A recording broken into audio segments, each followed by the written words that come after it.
बिस्मिल्लाहिर्रहमानिर्रहीम। अस्सलाम वालेकुम स्टूडेंट्स। डाटा माइनिंग की वीडियो लेक्चर सीरीज के सिलसिले में आज हम जिस टॉपिक के ऊपर बात करने के लिए जा रहे हैं वो है फजी लॉजिक। तो आज के लेक्चर में स्टूडेंट्स हम फजी लॉजिक को जो है उसका इंट्रोडक्शन पढ़ेंगे और उसके फंडामेंटल्स को एक्सप्लोर करेंगे। यानी कि हम आज बेसिक्स जो है समझने की कोशिश करेंगे, कॉन्सेप्ट को समझने की कोशिश करेंगे कि फजी लॉजिक जो है वो क्या होती है और कहाँ कहाँ पे वो इस्तेमाल होती है। इसे हम एक एग्जांपल के साथ जो है वो एक्सप्लोर करने की कोशिश करेंगे और at the end of this lecture जो है वो हम इसकी एप्लीकेशंस पे बात करेंगे कि फजी लॉजिक जो है वो किन किन जगहों पे जो है वो इस्तेमाल हो रही है। तो आज के लेक्चर में स्टूडेंट्स जो है वो इसका इंट्रोडक्शन है। जस्ट नेक्स्ट लेक्चर्स में इंशाल्लाह ताला इसका हम जो है वो आर्किटेक्चर को पढ़ने की कोशिश करेंगे और इसके कुछ एडवांटेजेस एंड डिसएडवांटेजेस पे बात करेंगे। तो चलिए ये सबसे पहले हम ये स्टडी करते हैं कि फजी लॉजिक असल में है क्या। फजी लॉजिक जो है ये हर उस जगह पे इस्तेमाल होती है कंप्यूटर सिस्टम में जहाँ पे डिसीजन मेकिंग करनी है। डिसीजन मेकिंग बिल्कुल वैसे ही जिस तरह से इंसान जो है वो डिसीजन मेकिंग करता है, तो फजी लॉजिक को वहाँ पे इस्तेमाल किया जाता है जहाँ पे हम कंप्यूटर को ह्यूमन के पैरेलल ला के खड़ा करना चाहते हैं। बिल्कुल वैसे ही जिस तरह से हमने आर्टिफिशियल इंटेलिजेंस का जो है वो सब्जेक्ट पढ़ा है और जिसमें मशीन लर्निंग पढ़ी या डीप लर्निंग हम पढ़ते हैं कि भाई जहाँ पे हम ये चाहते हैं कि भाई कंप्यूटर जो है वो मिमिक करे ह्यूमन को, जिस तरह से बिल्कुल वैसे जिस तरह से ह्यूमन जो है वो डिसीजन मेकिंग कर सकता है, बिल्कुल वैसे ही जो है हमारा कंप्यूटर सिस्टम है वो भी बिल्कुल वैसे ही डिसीजन मेकिंग को करे। तो वहां पे हम क्या करेंगे, वहां पे हम फजी लॉजिक को जो है वो इस्तेमाल करेंगे। बिल्कुल जिस तरह से हमने देखा कि प्रोपोजिशन लॉजिक जो है वो डिफरेंट सब्जेक्ट्स में इस्तेमाल होती है और फजी लॉजिक जो है ये भी सिंपली अगर हम डाटा माइनिंग की बात करें तो ये सिर्फ डाटा माइनिंग में इस्तेमाल नहीं होती, बल्कि बहुत सारे ऐसे सब्जेक्ट्स हैं जहाँ पे फजी लॉजिक का जो है वो बहुत ज़्यादा इस्तेमाल किया जाता है। जिस तरह से आर्टिफिशियल इंटेलिजेंस को अगर हम स्टडी करना चाहें तो वहाँ पे भी हम फजी लॉजिक को डेफिनेटली जो है वो स्टडी करेंगे, पढ़ेंगे। और जहाँ पे भी हमें जो है वो डिसीजन मेकिंग चाहिए वहाँ पे डेफिनेटली हम जो है वो फजी लॉजिक को जो है वो एक्सप्लोर करेंगे। तो डिफरेंट सब्जेक्ट्स में जो है ये फजी लॉजिक पढ़ाई जाती है, लेकिन ये एक जनरल कॉन्सेप्ट है। जनरल कॉन्सेप्ट इस तरह से है कि भाई इसमें हमने बेसिकली डिसीजन मेकिंग करना सीखना है। देखिए कंप्यूटर सिस्टम और इंसान इन दोनों में थोड़ा सा डिफरेंस है। कंप्यूटर जो हमारा ह्यूमन बीइंग जो है ये जब डिसीजन मेकिंग करता है तो ये किस तरह से डिसीजन मेकिंग करता है, ये यस और नो में हमें आंसर नहीं देता, बल्कि इसके पास बिल्कुल वैसे जिस तरह से हमारे पास इंग्लिश लैंग्वेज है, इंग्लिश लैंग्वेज में किसी भी वर्ड को जो है उसकी इंपॉर्टेंस को बढ़ाया जा सकता है, उसकी इंपॉर्टेंस को कम किया जा सकता है। जिस तरह एडजेक्टिव्स होते हैं जो कि किसी भी वर्ड की इंपॉर्टेंस को या तो ज्यादा करते हैं या कम करते हैं, तो इस तरह से ह्यूमन जो है वो सहारा लेता है, यानी कि वो किसी भी सिचुएशन को प्रॉपरली जो है वो डिस्क्राइब कर सकता है। फॉर एग्जाम्पल अगर ये कहा जाए कि इट इज रेनिंग, यानी कि बारिश हो रही है, अगर फॉर एग्जांपल हम ये कहें कि भी बारिश हो रही है तो उसका जवाब या तो यस होगा या नो होगा। लेकिन अगर हम ह्यूमन से पूछें कि भाई बाहर कैसा मौसम है, क्या बारिश हो रही है, तो वो हमें बता सकता है कि भाई थोड़ी थोड़ी बारिश हो रही है या ज़्यादा बारिश हो रही है या बहुत ज़्यादा बारिश हो रही है या बिल्कुल भी बारिश नहीं हो रही। तो इस तरह से ह्यूमन बीइंग जो है वो इसे उस सिचुएशन को प्रॉपरली डिस्क्राइब कर सकते हैं, डिसीजन मेकिंग कर सकते हैं कि भाई ये सिचुएशन क्या हो रही है, मेरे सामने किस तरह का जो है वो एटमॉस्फेयर है, किस तरह की जो हमारा वेदर है। लेकिन अगर हम कंप्यूटर सिस्टम की बात करें तो वो अमूमन यस या नो में, जिस तरह से बाइनरी सिस्टम को कंप्यूटर सिस्टम समझता है तो कंप्यूटर सिस्टम यस में जवाब देगा या नो में जवाब देगा हमें, यानी कि या जीरो हमें आउटपुट देगा या फिर हमें वन आउटपुट देगा।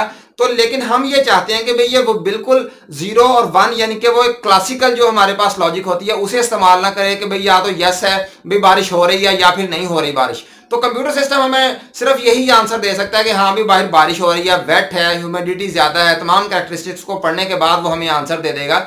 लेकिन हम ये चाहते हैं कि भाई कंप्यूटर सिस्टम जो है वो बिल्कुल वैसे ही बिहेव करे जिस तरह से ह्यूमन बीइंग जो है वो बिहेव कर रहा है। तो ऐसी सिचुएशन में हम किसका सहारा लेंगे, हम फजी लॉजिक का सहारा लेंगे। देखिए दो तरह की हमारे पास लॉजिक्स हैं, एक को क्लासिकल लॉजिक कहा जाता है और दूसरे को फजी लॉजिक कहा जाता है। एक दफा दोबारा मैं रिपीट कर रहा हूं, जो हमारे पास क्लासिकल लॉजिक है ये टिपिकल और जो ऑर्थोडॉक्स जो हमारा कंप्यूटर सिस्टम है जिस तरह से वो काम करता है, यानी कि वो या तो यस में हमें जवाब देगा या नो में, या फिर हम ये कह सकते हैं या हमें जीरो में वो आंसर देगा या फिर वन में आंसर देगा। लेकिन हम ये नहीं चाहते, हम ये चाहते हैं कि जिस तरह से ह्यूमन जो है वो ऑब्जर्व कर सकता है, ह्यूमन जो है वो चीज़ों को जो है वो देख सकता है और इवेलुएट कर सकता है, बिल्कुल ह्यूमन भी जो मशीन है, जो कंप्यूटर सिस्टम है वो भी बिल्कुल वैसे ही बिहेव करे। तो ये वाला जो हम बिहेवियर है कंप्यूटर सिस्टम को कैसे दे सकते हैं, डेफिनेटली हम उसके अंदर फजी लॉजिक को इम्बेड करेंगे और फजी लॉजिक के जरिए से कंप्यूटर सिस्टम से इवैल्यूएशन करवाएंगे, जो रिजल्ट्स है उन्हें इवैल्यूएट करवाएंगे और उसका ओपिनियन लेंगे। ये जिस तरह से मैंने पहले एग्जाम्पल दिया रेनिंग की, बिल्कुल वैसे ही और भी बहुत सारी एग्जाम्पल्स हैं हमारे पास और डिफरेंट एप्लीकेशंस हैं हमारे पास जहां पे हम फजी लॉजिक को है जो प्रॉपर्ली वहां पे इस्तेमाल कर सकते हैं। तो उसमें बगैर टाइम जाए कि हम थोड़ा सा थ्योरेटिकली जो है वो स्टडी कर लेते हैं, ताकि इन तमाम पॉइंट्स को जो मैंने लिखे हुए हैं फिर मैं उन्हें वन बाय वन जो है वो डिस्क्राइब कर सकता हूं। तो इस तरह से ये होगा कि हमारा कोई भी पॉइंट ऐसा नहीं होगा जो हम एक्सप्लोर ना करें।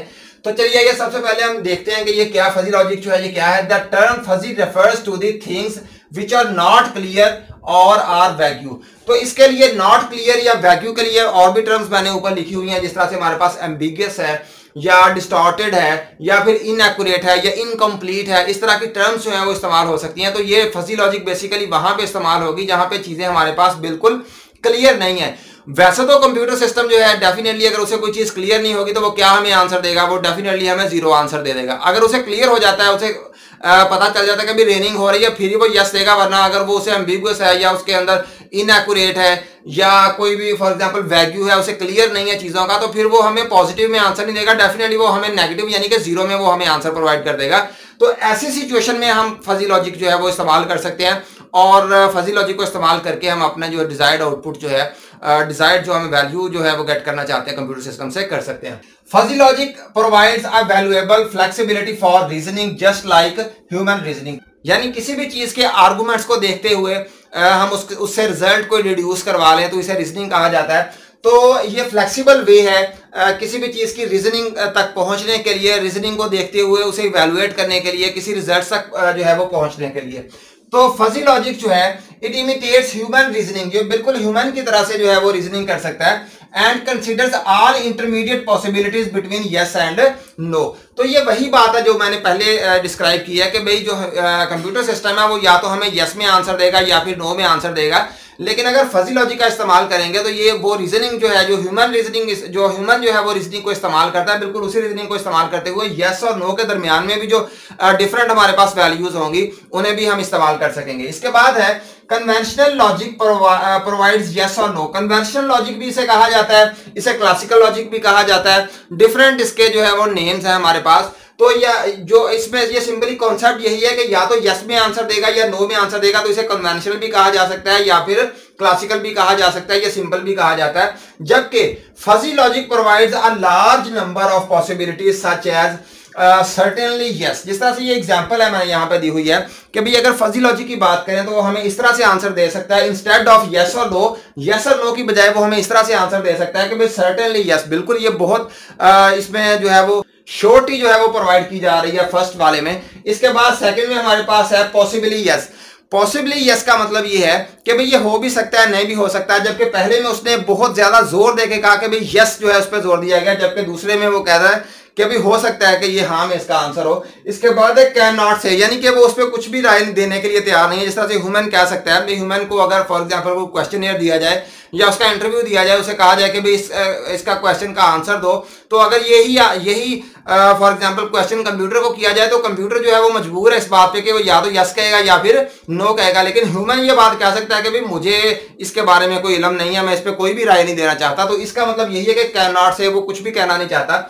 पॉसिबली नो ऐसा भी हो सकता है कि ये यस ना हो बल्कि नो हो, या सर्टेनली नो, ये उसकी एक्सट्रीम है नो वाली की कि भाई उसे श्योर है कि भाई ये जो है नो में आंसर है यानी कि जीरो आंसर है। तो ये डिफरेंट सिचुएशंस जो है, जिस तरह से यहाँ पे जाहिर किया गया कि यकीनन वो हाँ में है या फिर यहाँ पे श्योरिटी नहीं है, वो कह सकता है, वो कहता है कि भी हो सकता है कि यस हो, या फिर वो उस पर कुछ कहना नहीं चाहता, या वो कह रहा है कि हो सकता है ये ना में हो यानी कि जीरो वैल्यू हो। यहाँ पे उसे श्योर है कि भाई ये जीरो वैल्यू है यानी कि नो में आंसर दे रहा है। तो इसकी मैंने एग्जाम्पल यहाँ पे दी हुई है। क्या एग्जाम्पल है? Is it cold. ये एक आंसर है जो कि पूछा जा रहा है। फॉर एग्जाम्पल कंप्यूटर से अगर हम पूछें तो कंप्यूटर हमें कैसे आंसर देगा। यहाँ पे हमने बूलियन लॉजिक लिखी है, बूलियन लॉजिक भी कह सकते हैं, जिस तरह से मैंने कहा कन्वेंशनल लॉजिक भी कह सकते हैं, हम इसे क्लासिकल लॉजिक भी कह सकते हैं।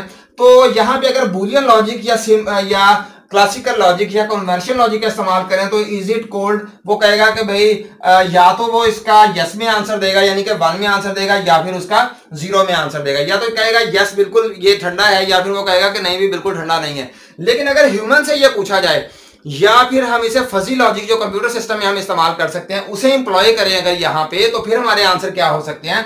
इज इट कोल्ड का आंसर वो किस तरह से दे सकता है कि भाई वेरी मच, यानी कि यहाँ पे वो कह सकता है कि भाई बहुत ज्यादा कोल्ड है, जो कि 0.9 यानी कि जिसकी प्रोबेबिलिटी आप ये कह सकते हैं, लेकिन प्रोबेबिलिटी में और फजी लॉजिक में जो है वो डिफरेंस जरूर है। लेकिन मैं यहां पे समझाने के लिए आपको कह रहा हूं कि भाई वो कहता है कि बहुत ज्यादा ठंडा है, ये फर्स्ट उसका आंसर हो सकता है, या फिर उसका फजी लॉजिक को इस्तेमाल करते हुए ये आंसर हो सकता है हाँ भी थोड़ा बहुत जो है वो ठंडा है ये। इसके बाद नेक्स्ट जो है वो उसकी पॉसिबिलिटी क्या हो सकती है, वो कहता है कि भाई बहुत कम, बिल्कुल भी फॉर एग्जांपल अगर हम एयर कंडीशनर की बात करें तो वो कह सकता है कि हाँ भी बहुत ज्यादा कूलिंग कर रहा है, जो फर्स्ट ऑप्शन है हमारे पास। इसके बाद वो कह सकता है कि हाँ भी थोड़ी बहुत ये जो है एयर कंडीशनर जो है वो कूलिंग कर रहा है, या फिर लास्ट वाला जो ऑप्शन है वहां पे वो कह सकता है कि भी हाँ बिल्कुल मामूली सी जो है वो कूलिंग कर रहा है एयर कंडीशनर। तो ये वाले इस तरह के आंसर जो है वो ह्यूमन बीइंग तो दे सकता है, लेकिन अगर हम ह्यूमन बीइंग को जो है कंप्यूटर सिस्टम जो है वो मिमिक करेगा, वो इमिटेट करेगा कंप्यूटर ह्यूमन बीइंग को, तो फिर डेफिनेटली उसमें हमें फजी लॉजिक का इस्तेमाल करना पड़ेगा, जो कि यहाँ पे हमने किया और उसने क्या आंसर, ये वाले में से कोई भी आंसर वो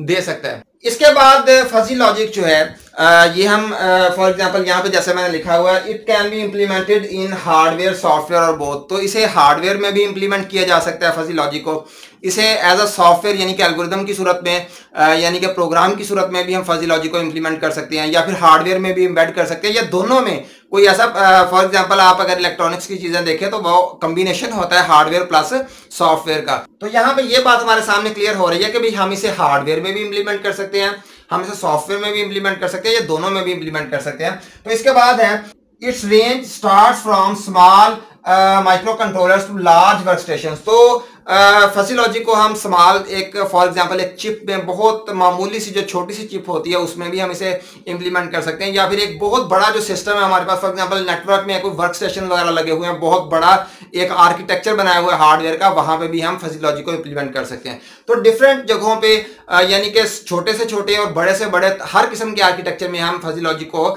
इंप्लीमेंट कर सकते हैं। तो अब इसके बाद हम देखते हैं इसकी कुछ एप्लीकेशन है, कहाँ पे किन किन सिचुएशन में ये जो है वो हम फजी लॉजिक को इस्तेमाल कर सकते हैं। फर्स्ट ऑफ ऑल हमारे पास क्या है, ऑटोमोटिव सिस्टम्स।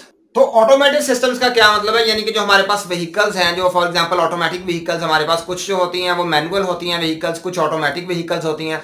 तो ऑटोमेटिक व्हीकल्स में फॉर एग्जांपल अगर हम बात करें तो जिस तरह से ऑटोमेटिक गियर सिस्टम होता है, कुछ मैनुअल गाड़ियां होती हैं जिनमें हम खुद से जो है वो गियर उसका चेंज करते हैं, जबकि कुछ ऐसी होती हैं जिनमें ऑटोमेटिक ट्रांसमिशन होती है, यानी कि वो खुद से जो है वो गियर्स को चेंज करती हैं। तो इस तरह के सिस्टम जो है वो किस बेस पे जो है वो नया गियर जो है वो लगाया जाएगा। तो डेफिनेटली वहां पे गाड़ी को डिसीजन मेकिंग करने की जरूरत है। जो लोग गाड़ी चलाते हैं या फिर जो इन चीज़ों को समझते हैं उन्हें पता है कि भाई कब जो है वो गाड़ी का नया गियर जो है वो चेंज किया जाता है, अगला गियर जो है वो दिया जाता है गाड़ी को, किस बेस पे दिया जाता है। डेफिनेटली उसकी स्पीड को मद्देनजर रखते हुए, उसकी ताकत को, गाड़ी की ताकत को मद्देनजर रखते हुए हम उसे नेक्स्ट गियर जो है वो ट्रांसमिट करते हैं, अगले गियर में उसे शिफ्ट करते हैं।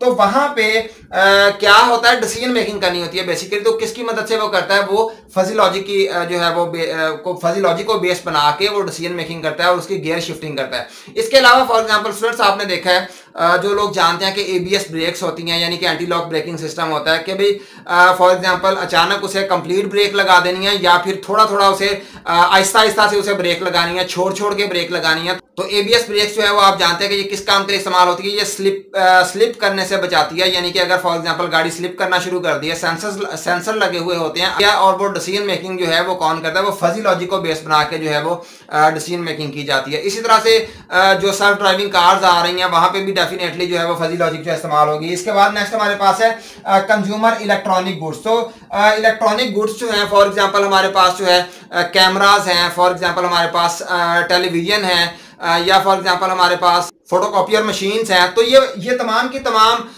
जो डिवाइसेस हैं, जो इलेक्ट्रॉनिक्स की डिवाइसेस हैं, ये डिसीजन मेकिंग कर रही होती हैं और उस डिसीजन मेकिंग के पीछे जो है वो फजी लॉजिक जो है वही कार फरमा होती है, वही एम्प्लॉय की जाती है। तो इसके बाद नेक्स्ट हमारे पास क्या है, डोमेस्टिक गुड्स। डोमेस्टिक गुड्स में वो तमाम की तमाम चीज़ें स्टूडेंट्स हैं जो कि हम घरों में इस्तेमाल करते हैं। फॉर एग्जांपल हमारे पास वॉशिंग मशीन्स हैं, फॉर एग्जांपल हमारे पास एयर कंडीशनर है, या फॉर एग्जांपल हमारे पास टोस्टर है, हमारे पास माइक्रोवेव अवन है। ये तमाम की तमाम चीज़ें जो हम घरों में इस्तेमाल करते हैं, इनमें भी जो है इलेक्ट्रॉनिक्स की चीज़ें जो है इनमें भी जो है वो डिसीजन मेकिंग जो है वो हमें चाहिए होती है, तो वो फजी लॉजिक की मदद से ही हम डिसीजन मेकिंग जो है उसमें इम्बेड करते हैं। इसके अलावा इन्वायरमेंटल कंट्रोल है, तो इन्वायरमेंटल कंट्रोल में हमारे पास फॉर एग्जांपल एयर कंडीशनर भी हो सकता है, या फिर हीटर हो सकता है, या फिर ड्रायर हो सकता है, या फिर ह्यूमिडिटी को कंट्रोल करने के लिए हमारे पास कोई डिवाइस हो सकती है। तो ये तमाम की तमाम चीजें जो है इनमें भी फजी लॉजिक जो है वो इस्तेमाल होती है। तो स्टूडेंट्स, उम्मीद करता हूं आपने आज के लेक्चर को अच्छी तरह से अंडरस्टैंड कर लिया होगा, समझ लिया होगा, और आप लोगों की फजी लॉजिक का जो कॉन्सेप्ट है